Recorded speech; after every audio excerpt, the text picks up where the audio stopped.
Selamat pagi saudara-saudariku yang dikasihi oleh Tuhan.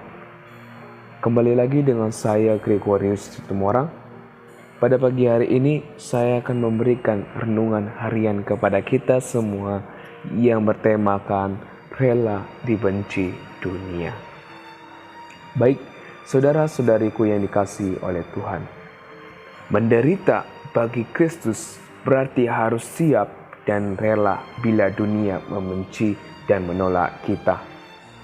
Ini adalah kenyataan yang tidak bisa dihindari, sebab dunia telah lebih dahulu membenci Kristus daripada kita.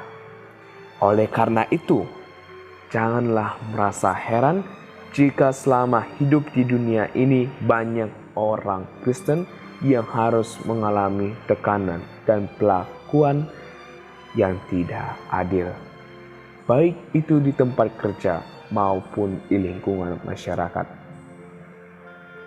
Di ayat 21 dikatakan, orang dunia membenci kita oleh karena nama Yesus dan tidak mengenal Bapa yang telah mengutus Dia. Saudara-saudariku yang dikasihi oleh Tuhan, di akhir zaman ini banyak orang menyangka bahwa menganiaya pengikut Kristus adalah wujud dari ibadah. Seperti tertulis di Injil hari ini, kamu akan dikucilkan, bahkan akan datang saatnya bahwa setiap orang yang membunuh kamu akan menyangka bahwa ia berbuat bakti kepada Allah. Di tengah tantangan yang berat ini, haruskah kita takut, tawar hati dan terbersit niat meninggalkan Kristus? Tuhan Yesus berkata, berbahagialah orang yang dianiaya oleh sebab kebenaran, karena merekalah yang mempunyai kerajaan surga. Rasul Petrus juga menguatkan, sebab adalah kasih karunia jika seorang karena sadar akan kehendak Allah menanggung penderitaan yang tidak harus ia tanggung. Tetapi jika kamu berbuat baik dan karena itu kamu harus menderita, maka itu adalah kasih karunia pada Allah. Saudara-saudariku yang dikasihi oleh Tuhan, apapun keadaannya, kita harus tetap setia mengiring Kristus sampai akhir hayat kita, sebab kita tidak berjuang di dunia ini sendirian.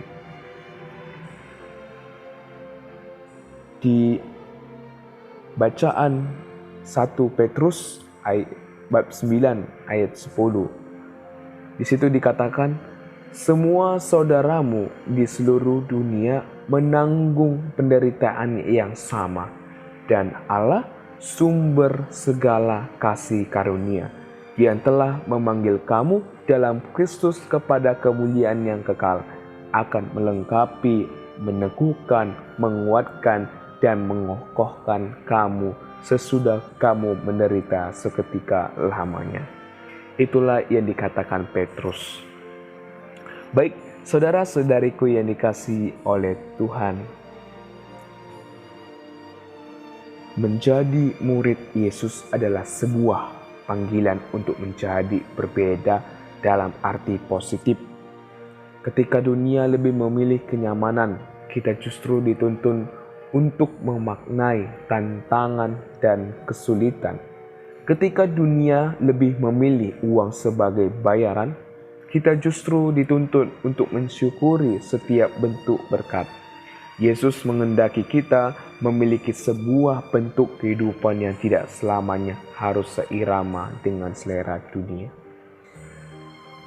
Namun, lagi-lagi Yesus mengingatkan kita bahwa segala bentuk ekspresi kebaikan, kasih, dan kebenaran yang kita hidupi dan wartakan merupakan bagian dari hidup kebersamaan kita dengan Tuhan.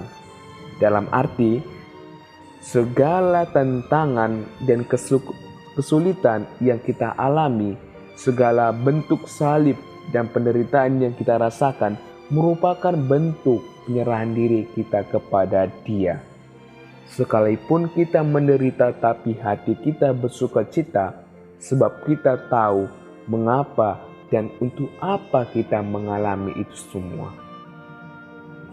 Saudara-saudariku yang dikasihi oleh Tuhan, akar dari semua bentuk penolakan terhadap kebaikan, kebenaran, dan kasih adalah minimnya pengenalan mereka terhadap Allah. Mengapa hal itu terjadi? Sebab bagi kita, pengenalan akan Allah yang muncul di luar iman akan Yesus adalah pengenalan yang samar-samar. Saudara-saudari yang terkasih, demikianlah semoga kita yang telah mengenalnya memiliki militansi untuk tetap tinggal dalam dan hidup dalam Dia dan tetap bertekun doa dan harapan sekalipun tantangan tak henti-hentinya menerpa kita. Kita berdoa juga untuk negara kita, supaya negara kita, negara Indonesia cepat sembuh, supaya kita bisa beraktivitas kembali seperti semulanya.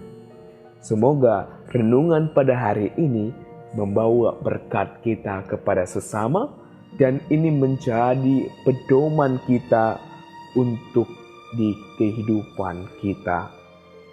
Semoga Tuhan memberkati kita pada hari ini, dan semoga apa yang kita lakukan hari ini sesuai kehendak Tuhan. Tuhan memberkati. Pace e bene.